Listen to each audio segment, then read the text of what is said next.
So it seems the flight sim community is finally getting some recognition, but not in a good way. We're going to talk about FSLabs again, and last time I did that, this happened. FSLabs has really screwed up big time. I'll briefly go over what happened. I think at this point, everyone has some idea of what's up. If not, I'll link an article from Fidus Infosec that does a good write-up. But just to recap, a Reddit user named Cranky Recursion found a file named test.exe is installed by the FSLabs A320 installer. I'd like to take this moment to remind everyone that the FSLabs A320 cost $140 to purchase. Keep that in mind. This test.exe file, turns out it's a Chrome password dump utility. It dumps your Chrome password into a text file, and that text file gets sent to FSLabs. Unencrypted, from what I've heard. So even if FSLabs did nothing with the data, having it unencrypted was basically asking for a data breach. What exactly dumping Chrome passwords has to do with DRM and serial number verification, I don't know. What they could do with that, I have no clue. The only thing I can think of is extortion. FSLabs did release a statement once the fire started, but that file was part of their DRM. It's installed temporarily and only ran if the DRM detects that the user is installing with a pirated serial key. This is a malicious file, flagged by 30 different antivirus programs. The long and short of it is, FSLabs installed malware onto the computers of their own paying customers. This was done under the guise of fighting piracy. There's the summary, but there's more to it than that. I actually had a script written last night. I was going to do a video on it Monday, but so much happened between Sunday evening and Monday that I had to write a new script, and that's this. I want to talk about what this means, just so everyone knows this has exploded. It has officially gone beyond flight simming. Now, regular games media and some national news companies are running this story now. This comes at a time when the entire video game industry, flight simming included, is under threat of government regulation because of the whole loot box thing.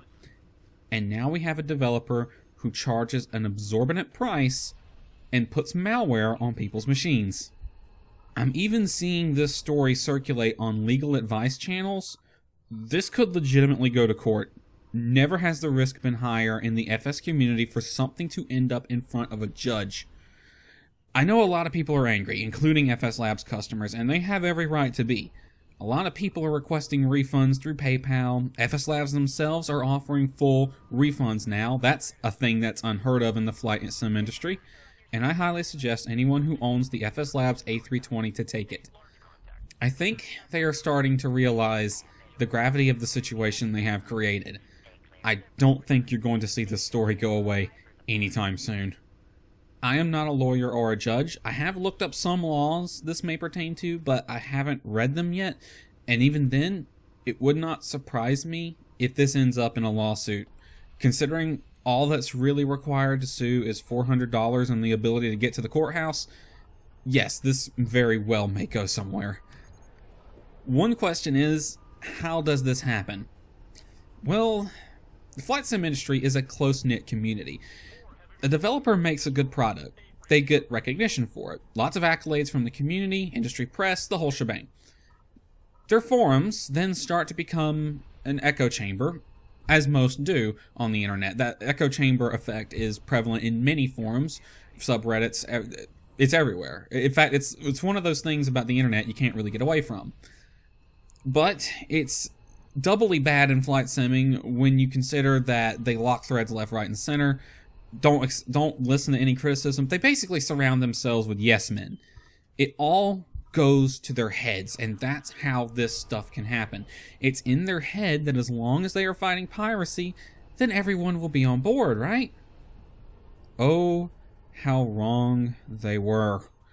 FSLabs, your methods of fighting piracy are outdated, unethical, proven ineffective, and possibly illegal. Steam, Netflix, iTunes, and others have all proven there are more effective ways of negating piracy. Note I said negating, not combating. Look, the pirates won. That fight is long over. And even then, your drastic measures are not how you fight piracy. They are exactly how you encourage it, and exactly how you get a lot of negative press thrown not just at your company, but at the whole flight sim community. You know, I've been waiting on this to happen. It was only a matter of time. The pig-headedness of the industry leaders, as they are so called, assured that this would happen eventually. Maybe nothing comes of it, but I highly doubt this is the last we see of this story. I want to talk about some of the counterpoints I've seen circulating, and here's one of them. If it helps fight piracy, or doesn't affect you unless you're a pirate, and some other variations of that statement. Look, that completely misses the point. Yes, it does affect you. FSLabs put malware on your computer. That's the issue.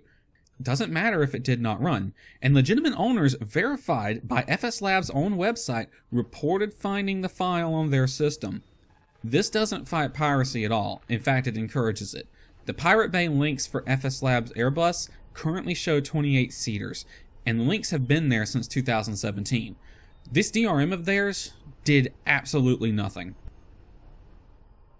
Another point I see is the guy who spilled the beans, he was a pirate, right? Why was Cranky Recursion unpacking the EXE?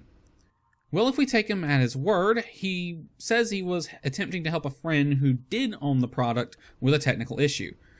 Now, what issue would require unpacking the EXE file? He does say in the original Reddit post that he wanted to know why the installers kept getting flagged as malicious, seeing as though the file is flagged malicious by 30 different antivirus programs, and that the fix was apparently to disable your AV software. Never do that, by the way. Anyone tells you who to do that is less angelic than they comport to be. I'd say it's possible he had a reason to open it up and look.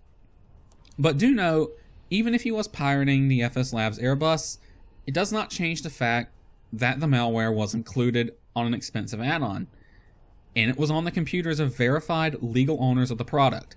If Cranky Recursion was a pirate, that's another matter entirely. It does not detract from this whole malware thing. Two wrongs don't make a right, regardless of intentions. Another counterpoint. FSLabs may have put it in their terms of service. Well, they may have. They could have, but they didn't. Nowhere in their TOS does it mention this. And even if it did, it would not matter at all. TOS, EULA, or whatever does not give them the ability to break the law. So if this whole thing does turn out to be illegal, they can cry EULA all they want. Nobody is going to listen. Fourth counterpoint. FSLabs has a right to protect their product. Yes, they do. They do not have a right to install malware on anyone's computer. They do not have a right to break the law. Even if they were able to stop piracy, it does not change the fact that they did something unethical and possibly illegal to do it. Fifth counterpoint. FSLabs won't use any of the information gathered unless you're a pirate. Look, do we really want to trust them? Do we really want to take them at their word now? I would not trust them as far as I can throw them.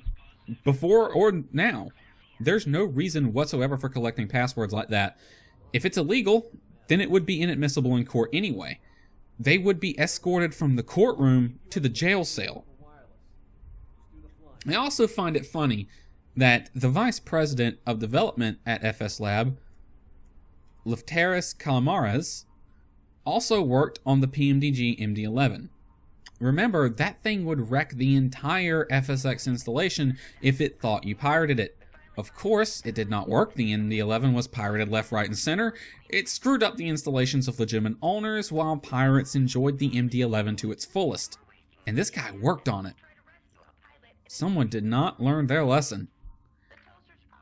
But we can learn from it. The lessons we can take away from this. Don't be an asshole. And never disable your antivirus software. I see that as a fix for many things in this industry nowadays.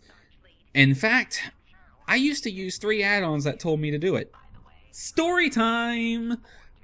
A few months ago, my copy of the Flight 1 GNS 530 stopped working. I went to Flight 1 support for this. Their so-called fix was to reinstall without my AV software running. That's not a fix, that's an exploit. What I did instead was uninstall the piece of shit and never look back. Any modern software worth the money they charge should be able to work with modern security protocols. Anyone telling you to disable your AV software is trying to exploit you, or they are a 2-bit hack of a developer who dropped out of software engineering school. On that note, most FWare software does not need to run as admin. It can be installed in the default directory. Anyone who says otherwise, jump back about a minute. There's a reason these security measures are in place. Circumventing them is dumb as hell. Well, that was that. Let's see where this all goes. And yes, I find this whole thing funny. The fact it happened to an add-on I called out for being overpriced and got flamed by the Crusaders for. Turns out this overpriced software is malicious. Oh, guess who got the last laugh? And yes, I think FSLabs should burn for this. They should be made an example of. They deserve to suffer the fullest consequences, up to and including any possible legal ramifications. This is not a slap on the wrist situation. This is a punch to the face situation. I'm starting to wonder what Airbus is thinking of being associated with this, or what Google thinks of their users being exploited like this. Holy fuck. FSLabs, if you did not have a lawyer before, you better get one now. Considering just how big this got, never before in the history of flight simming has the risk of going to court been higher.